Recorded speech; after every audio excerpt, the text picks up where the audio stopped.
In a war between India and Pakistan, two of the smallest nuclear powers, with only a few hundred weapons of about the size of the Hiroshima bomb, we might die as unintended consequences that the Indian and Pakistani generals never even gave us a thought about.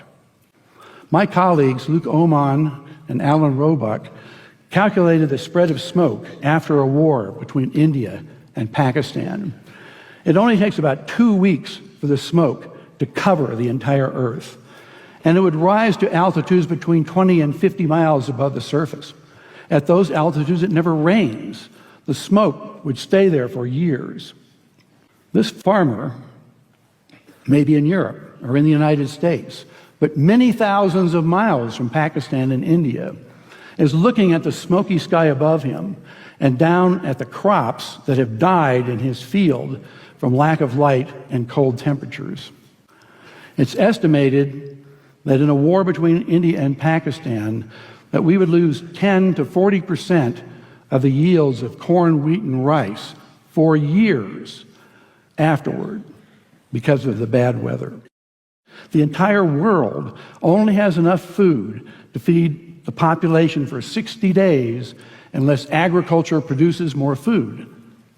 Ira Helfand, a member of the Nobel Peace Prize-winning International Physicians for the Prevention of Nuclear War, has estimated that 1 to 2 billion people would die after a war between India and Pakistan of starvation.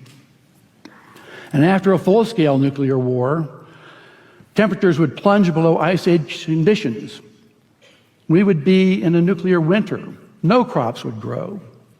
It's estimated that 90% of the population of the planet would starve to death, and civilization would be destroyed. And no one would be safe. Not those in countries with no nuclear weapons, not those in countries that didn't participate in the war, and not those on the other side of the planet from where the explosions occurred. No one would be safe. I bet you're not getting a warm and fuzzy feeling out of this talk. But we don't have to just keep plodding on like we have been, walking toward disaster. We can do things to stop a nuclear war and prevent global starvation and the end of human civilization.